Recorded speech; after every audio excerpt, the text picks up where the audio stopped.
بسم اللہ الرحمن الرحیم۔ بسم اللہ الرحمن الرحیم۔ السلام علیکم ورحمۃ اللہ وبرکاتہ۔ امید ہے آپ تمام احباب خیر و عافیت سے ہوں گے۔ آج جلالین ثانی کا سبق نمبر 97 ہے اور اس سبق کے اندر ہم سورۃ القمر کی آیت نمبر 41 سے لے کر 45 تک کا ترجمہ اور تفسیر پڑھیں گے۔ پہلے آیات کا ترجمہ دیکھ لیں۔ وَلَقَدْ جَاءَ آلَ فِرْعَوْنَ النُّذُرُ۔ اللہ تبارک و تعالیٰ فرماتے ہیں اور فرعون کے خاندان کے پاس بھی تنبیہات آئیں۔ کذبوا بآیاتنا کلھا فأخذناہم اخذ عزیز مقتدر۔ انہوں نے ہماری تمام نشانیوں کو جھٹلا دیا، بآیاتنا کلھا، تمام نشانیوں کو جھٹلا دیا، اس لیے ہم نے ان کو ایسی پکڑ میں لیا جیسی ایک زبردست قدرت والے کی پکڑ ہوتی ہے۔ اکفارکم خیر من اولئکم ام لکم براءۃ فی الزبر۔ کیا تمہارے یہ کافر لوگ ان سے اچھے ہیں؟ خیر من اولئکم، ان سے اچھے ہیں، ام لکم براءۃ فی الزبر، یا تمہارے لیے کتابوں میں کوئی بے گناہی کا پروانہ لکھا ہوا ہے۔ ام یقولون نحن جمیع منتصر، یا ان کا کہنا یہ ہے کہ ہم ایسی جمعیت ہیں جو اپنا بچاؤ خود کر لے گی، اپنا بچاؤ آپ کر لے گی۔ سیہزم الجمع ویولون الدبر، اس جمعیت کو عنقریب شکست ہو جائے گی، ویولون الدبر، اور یہ سب پیٹھ پھیر کر بھاگیں گے۔ عزیز طلبہ، ان آیات کے اندر آل فرعون کی تکذیب اور ان کی جو ہے وہ ہلاکت کا، ان کی تعذیب کا ذکر ہے۔ اس سے پہلے بھی سورۃ القمر میں بھی گزر چکا ہے اور اس کے علاوہ بھی دیگر صورتوں میں بھی تفصیل کے ساتھ فرعون اور اس کی جمعیت کا اور اس کی آل کا جو ہے وہ، یا اس کے خاندان کی تکذیب اور ہلاکت کا ذکر ہے۔ یہاں بھی اجمالی طور پر اللہ تبارک و تعالیٰ نے اس کا ذکر فرمایا ہے۔ یہ لوگ بھی اللہ تعالیٰ کی جو ہے وہ وحدانیت کے قائل نہیں تھے، اللہ تعالیٰ کو نہیں مانتے تھے۔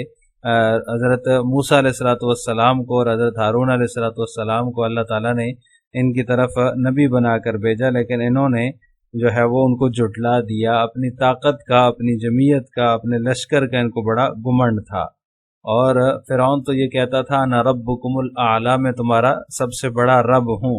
اللہ تعالیٰ نے حضرت موسیٰ علیہ السلام کو ان کی طرف بھیجا، انہوں نے ان کو دعوت دی، لیکن جو ہے وہ اللہ تعالیٰ کی وحدانیت کے قائل نہیں ہوئے۔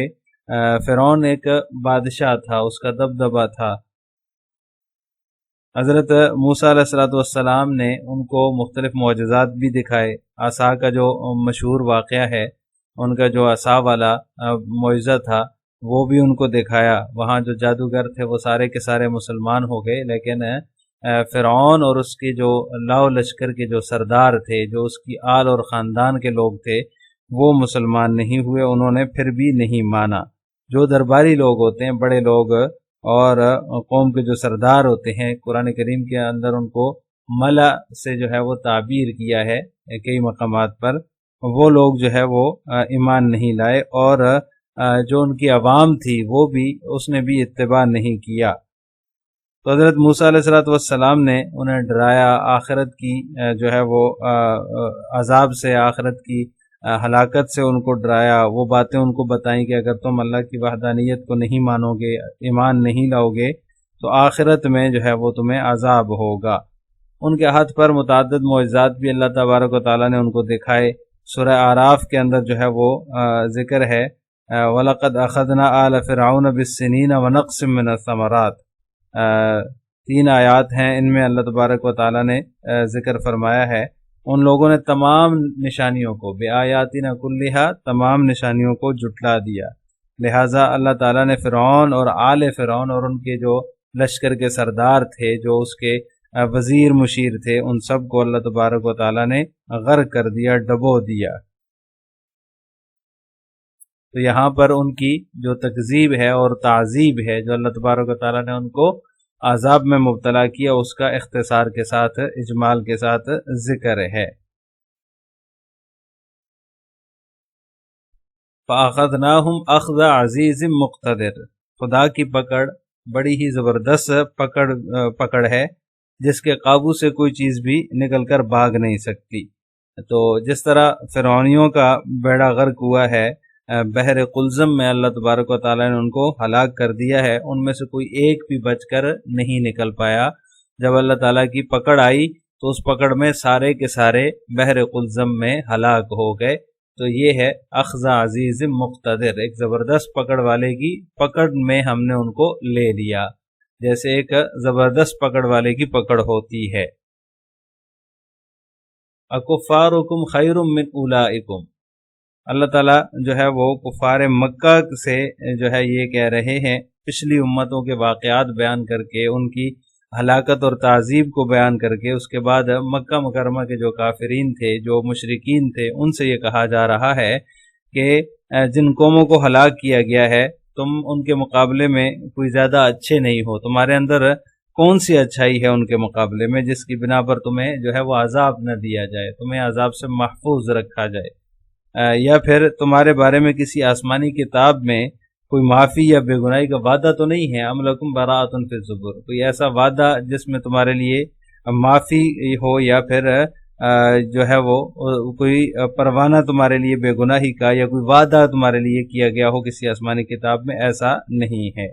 یعنی اہل مکہ نہ تو ان سے بہتر ہیں اور نہ ہی ان کے لیے کوئی ایسی چیز ہے آسمانی کتابوں میں جس میں ان سے معافی کا وعدہ کیا گیا ہو، جس میں یہ کہا گیا ہو کہ تمہارے لیے تم کچھ بھی کرو معافی ہے۔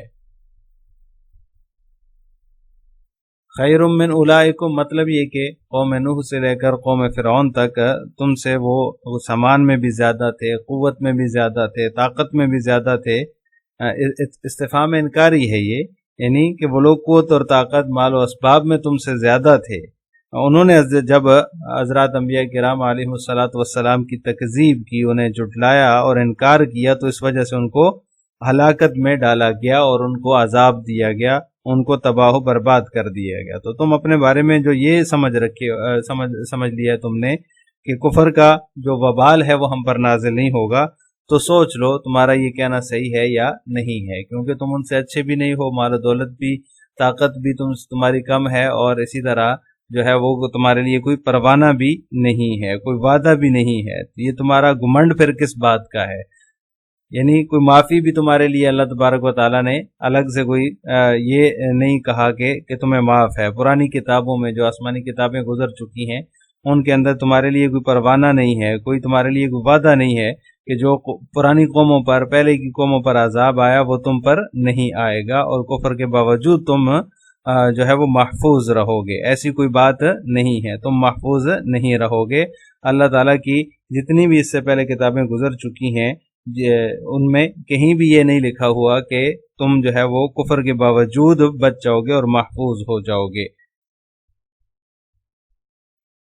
لہٰذا جب یہ دونوں باتیں نہیں ہیں تو پھر تمہیں کفر پر اصرار نہیں کرنا چاہیے۔ تمہارا کفر پر اصرار کرنا یہ حماقت ہی حماقت ہے۔ ام یقولون نحن جمیع منتصر، یا پھر جو ہے وہ انہوں نے یہ سمجھ رکھا ہے، یا وہ یہ کہتے ہیں کہ ہم ایسی جمعیت ہیں جو اپنا بچاؤ خود ہی کر لیں گے، یا پھر ہماری مدد کی گئی ہے۔ منتصر یعنی کہ ہمیں ایسی جماعتیں ہم جن کے ساتھ نصرت ہے۔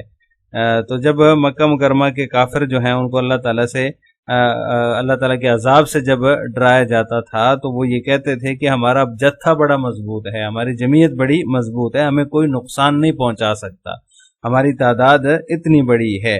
تو اللہ تبارک و تعالیٰ نے سیہزم الجمع ویولون الدبر فرمایا کہ اس جمعیت کو عنقریب شکست ہو جائے گی۔ یہ پیشن گوئی جو ہے وہ مکہ مکرمہ کے اندر اللہ تبارک و تعالیٰ نے نازل فرمائی کہ عنقریب جو ہے یہ جمعیت شکست کھا جائے گی، اور ویولون الدبر، اور یہ سارے کے سارے پیٹھ پھیر کر بھاگیں گے۔ یعنی ایسے وقت میں اللہ تعالیٰ نے پیشن گوئی فرمائی جب مسلمان کافروں کے مقابلے میں بہت کمزور تھے، کم تھے، تعداد میں بھی کم تھے، طاقت میں بھی کم تھے، خود اپنا بچاؤ بھی نہیں کر پاتے تھے۔ لیکن پھر دنیا نے دیکھا کہ یہ اللہ تعالیٰ کی جو پیشن گوئی ہے جنگ بدر کے اندر حرف بحرف پوری ہوئی ہے۔ جنگ بدر کے اندر مکہ مکرمہ کے بڑے بڑے سردار تھے، وہ سارے مارے گئے، اور اللہ تبارک و تعالیٰ نے ان کو شکست سے دوچار کیا۔ 70 جو سب افراد تھے وہ گرفتار ہوئے اور باقی جو بچے ہوئے تھے وہ بھاگ گئے، اور 70 لوگ ہی بڑے بڑے سردار مارے گئے تھے۔ تو یہ اللہ تبارک و تعالیٰ نے ایسے وقت میں جو ہے وہ پیشن گوئی فرمائی ہے جب مسلمان کمزور تھے، طاقت میں بھی کم تھے، تعداد میں بھی کم تھے، اپنے آپ پر ہونے والا ظلم بھی جو ہے وہ برداشت کر رہے تھے، اس سے بھی بچاؤ کے لیے ان کے پاس کوئی طریقہ نہیں تھا۔ اس وقت اللہ تعالیٰ فرما رہے ہیں سَيُهْزَمُ الْجَمْعُ وَيُوَلُّونَ الدُّبُرَ، جس جمعیت پر وہ ناز کر رہے ہیں، جس جمعیت کو یعنی کہ جس جتھے پر وہ جو ہے وہ ناز کر رہے ہیں اور تکبر کر رہے ہیں کہ ہم تو بڑا ایک جتھا ہیں، ہم تو ایک بڑی جمعیت ہیں، ہمارا کوئی کچھ نہیں بگاڑ سکتا، اسی جمعیت کو، اسی جتھے کو اللہ تعالیٰ نے بدر کے میدان میں ذلیل و رسوا کیا اور جو ہے وہ شکست سے دوچار ہونا پڑا، اور ان کے بڑے بڑے سردار جنگ بدر کے اندر مارے گئے۔ اب ان آیات کی تفسیر جلالین ملاحظہ ہو، وَلَقَدْ جَاءَ آلَ فِرْعَوْنَ قَوْمَهُ مَعَهُ النُّذُرُ۔ تو اس کی اعلیٰ کی تفسیر مصنف ذکر فرما رہے ہیں کہ فرعون کے ساتھ اس کی قوم کو بھی اللہ تبارک و تعالیٰ نے انہوں نے بھی جو ہے وہ ہماری تنبیہات کو جھٹلایا تھا۔ النذر الانذار علی لسان موسیٰ و ہارون علیہم الصلاۃ والسلام۔ نذر سے مراد انذار ہے، یعنی کہ ڈرانے والی چیزیں یا ڈرانے والی نشانیاں جو کہ موسیٰ علیہ الصلاۃ والسلام اور ہارون علیہ الصلاۃ والسلام کی زبانی جو ہے وہ ان تک پہنچی تھیں۔ فلم یؤمنوا، وہ ایمان نہیں لائے، بل کذبوا بآیاتنا کلھا، بلکہ انہوں نے ہماری نشانیوں کو، تمام نشانیوں کو جھٹلایا۔ آیت 9 التی اوتیھا موسیٰ بآیاتنا کلھا کی تفسیر میں مصنف فرماتے ہیں کہ اس سے وہ 9 نشانیاں مراد ہیں جو حضرت موسیٰ علیہ الصلاۃ والسلام کو دی گئیں۔ وہ 9 نشانیاں کون کون سی ہیں؟ ایک تو عصا کا ذکر آتا ہے، ایک الید البیضاء کا ذکر ہے، اور ایک سنین کا ہے، ایک طمس کا ہے، ایک طوفان کا ہے، اور اسی طرح نمبر 6 الجراد، ٹڈی کا جو عذاب آیا تھا ان پر وہ، القمل، جوئیں جو ہے وہ بہت زیادہ پڑ گئی تھی، ہر چیز میں جو ہے ان کو وہ نظر آتی تھی، الضفادع، جو ہے وہ مینڈکیں، ہر چیز میں، برتنوں میں مینڈکیں نکل رہی تھی، اسی طرح الدم، جو کہ خون جو ہے وہ ہر چیز میں ان کو خون نظر آتا تھا۔ یہ مختلف قسم کے عذابات ان کو دیے گئے، ان عذابوں میں بھی وہ نہیں سدھرے اور انہوں نے ان کو بھی جھٹلا دیا۔ جب بھی کوئی چیز ایسی آئی تو انہوں نے حضرت موسیٰ علیہ الصلوۃ والسلام سے دعا کروائی، وہ چیز ختم ہوئی، پھر انہوں نے حضرت موسیٰ علیہ الصلوۃ والسلام کی تکذیب شروع کر دی۔ تو یہ 9 چیزیں ہیں جو مختلف جگہوں پر جس کا ذکر ہے کہ فرعون کی قوم کو اور فرعون کو جو ہے وہ اللہ تعالیٰ نے اس طرح کے مختلف 9 چیزوں کے اندر اللہ تبارک و تعالیٰ نے ان کو مبتلا کیا۔ یہ جو ہے وہ نشانیاں تھی حضرت موسیٰ علیہ الصلوۃ والسلام کی، سچائی کی، صداقت کی، کہ وہ وعدہ کرتے تھے کہ اب ہم جو ہے وہ جھٹلائیں گے نہیں، اب ہم ایمان لے آئیں گے، لیکن دوبارہ پھر وہ جھٹلاتے تھے، تو پھر دوسرے عذاب میں اللہ تعالیٰ ان کو مبتلا فرما دیتے تھے۔ فَأَخَذْنَاهُمْ بِالْعَذَابِ أَخْذَ عَزِيزٍ قَوِيٍّ، ہم نے ان کو عذاب میں پکڑ لیا، اخذ عزیز قوی، ایک زبردست پکڑنے والے کی پکڑ جیسے ہوتی ہے، مقتدر، قوی مقتدر، یعنی کہ ایسا قوی مضبوط جو کہ طاقت والا ہوتا ہے، زبردست قوت والا ہوتا ہے۔ قادر لا یعجزہ شیء، ایسا قادر ہوتا ہے جس کو کوئی چیز عاجز نہیں کر سکتی۔ اکفارکم یا قریش، تمہارے یہ کافر کے، اس سے مراد جو ہے وہ قریش کے کفار ہیں، اللہ تبارک و تعالیٰ ان سے خطاب فرما رہے ہیں، اے کفار قریش، خیر من اولئکم، تم جو ہے وہ ان سے بہتر ہو، المذکورین من قوم نوح الی فرعون، یعنی جن کا پہلے ذکر ہو چکا، قوم نوح سے لے کر قوم فرعون تک، ان سب سے تم بہتر ہو۔ فلم یعذبوا، کہ جو ہے وہ یہ ان سے بہتر ہیں کہ انہیں عذاب نہ دیا جائے جیسا کہ ان سے پہلے لوگوں کو عذاب دیا گیا کفر کی وجہ سے۔ ام لکم یا کفار قریش، یا تم اے کفار قریش، براءتم من العذاب، تمہارے لیے جو ہے وہ عذاب سے براءت کا، عذاب سے براءت ہے یا کوئی پروانہ ہے، فی الزبر، صحیفوں میں، الکتب اس سے مراد آسمانی کتابیں ہیں جو اس سے پہلے نازل ہوئی ہیں، ان کے اندر کوئی عذاب سے بچاؤ کا یا معافی کا کوئی پروانہ تمہارے لیے لکھا ہوا ہے۔ والاستفہام فی الموضعین بمعنی النفی ای لیس الامر کذالک، دونوں جگہوں پہ اکفارکم کے اندر بھی اور ام لکم کے اندر بھی استفہام جو ہے یہ نفی کے معنی میں ہے، یعنی کہ ایسا بالکل بھی نہیں ہے، نہ تم ان سے بہتر ہو اور نہ ہی کسی آسمانی کتاب میں تمہارے لیے کوئی معافی یا جو ہے وہ عذاب سے بچاؤ کا پروانہ لکھا ہوا ہے۔ ام یقولون ای کفار قریش نحن جمیع ای جمع منتصر، بلکہ وہ یہ کہتے ہیں ای کفار قریش، کون کہتے ہیں؟ یعنی کہ کفار قریش کہتے ہیں نحن جمیع، ہم جو ہے وہ جمعیت ہیں، ای جمع، جمیع سے جمع مراد ہے، یعنی کہ ہم ایسی جمعیت ہے منتصر جو اپنا بچاؤ خود کر لے گی، یا جو مضبوط جتھا ہے۔ جمعیت جمع کے معنی میں ہے جتھا، منتصر مضبوط، علی محمد، آپ صلی اللہ علیہ وسلم کے مقابلے میں وہ مضبوط ہیں۔ ولما قال ابو جہل یوم بدر، اور جب ابو جہل نے بدر کے دن کہا ان جمع منتصر، ہم تو مضبوط جتھا ہیں، ہم تو جو ہے وہ مضبوط جمعیت ہیں، تو اس وقت نزل سیہزم الجمع ویولون الدبر، تو یہ آیت نازل ہوئی کہ سیہزم الجمع ویولون الدبر، کہ یہ عنقریب جو ہے وہ جمعیت، یہ جو جمعیت ہے اس کو شکست ہو جائے گی، ہزیمت ان کو اٹھانا پڑے گی اور یہ پیٹ پھیر کر بھاگیں گے۔ فہزموا ببدر ونصر رسول اللہ صلی اللہ علیہ وسلم علیہم، تو لہٰذا ان کو ہزیمت اٹھانی پڑی، ان کو شکست ہوئی اور آپ صلی اللہ علیہ وسلم ان پر غالب ہوئے۔ السلام علیکم ورحمۃ اللہ وبرکاتہ۔